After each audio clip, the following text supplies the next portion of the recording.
My name is Aaron. I'm the co-founder and CTO at Blissfully. I built multiple companies and advise others. I've written millions of lines of code, but the most important thing I've ever done or will ever do is bring excellent people together to create world-class teams. What makes a great hire is simple. They need to be fast, they need to be correct, and they need to be coachable. Fast means a bias towards action, lots of output, someone prolific who just does.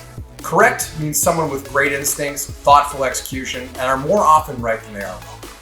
And for coachable, these are people who take feedback well. Generally, they're people with a growth mindset who are always looking for opportunities to improve, whether those opportunities come from things they discover on their own or from feedback from others. Let's break down all the possible combinations. First, there's someone who has none of these traits. They're slow, they're wrong, and they're unwilling to improve. We would never choose to work with such a person. If our hiring process is functioning, they would never clear our bar. So moving on, let's talk about someone who has just one of those two traits. Someone who is fast, but wrong and unwilling to improve. This kind of person is a chaos whirlwind.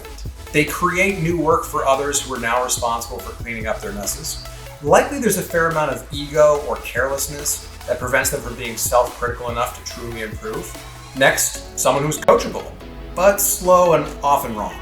You know this person. They receive feedback well, they take it on the chin, and yet somehow never seem to improve or get their act together. Being coachable only matters if you apply it, and applying it requires many iterations, many opportunities to improve. Lastly, you have the most deceptive of someone with just one of these three traits. The one who's always correct, but slow and not coachable. It's hard not to be wowed by intelligent people, but do not, and I repeat, do not hire a philosopher, king, or queen. Many a project's been destroyed by a smart person who doesn't contribute and is divorced from what their colleagues are doing. It doesn't matter how smart someone is if they don't apply what they know and if they can't work well with others. All right, let's move on to the folks you actually might hire. These are people who have two of these three traits. Let's start with somebody who's coachable and fast. This is a good combination for someone early in their career. They take feedback, they turn on a dime, they apply it, and they seek more. This could take someone who's inexperienced, give them many opportunities to improve, and hone their instincts until they become someone who's also correct over time. The trick here is making sure you have enough bandwidth to properly manage this type of person. But if you can provide them that feedback, this is great. So what about somebody who's correct and coachable, but not necessarily fast? This type of person can form a healthy bedrock for your entire team. They do good work and they're thrilled to receive feedback. They aren't the fastest, but they're solid, and that counts for a lot.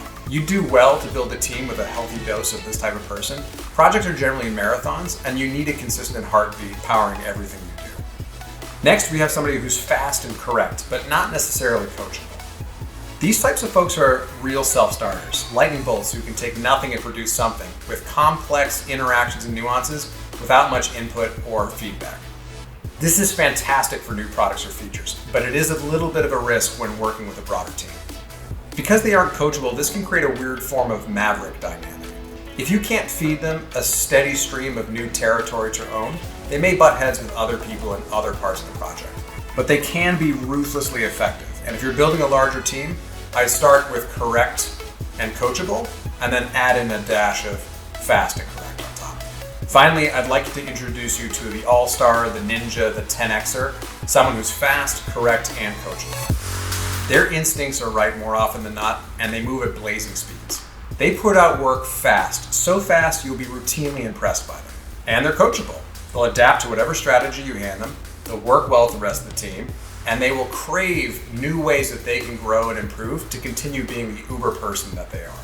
You can actually find this person at any point in their career, even on the early side. Look for people with a large body of demonstrated work, multiple interests, and someone who peppers you with questions about what you're working on. Such a person is destined for leadership. If you're building a startup or small team, find as many of this type of person as you can to form the center of your culture. Not only will you produce an extremely compelling product, but this will actually form an attractive group for other such all-stars to join in the future. Okay, now let me take a bit of a left turn. So plot twist, you can apply this exact same framework to identify great companies. What if you're looking for a job? What kind of company should you join? Does the company have a bias to action with consistent output?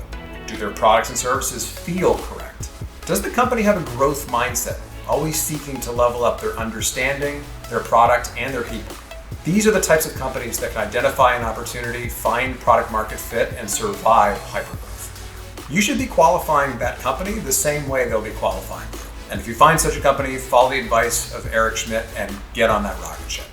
Thank you for tuning in. If you like this video, hit like and subscribe.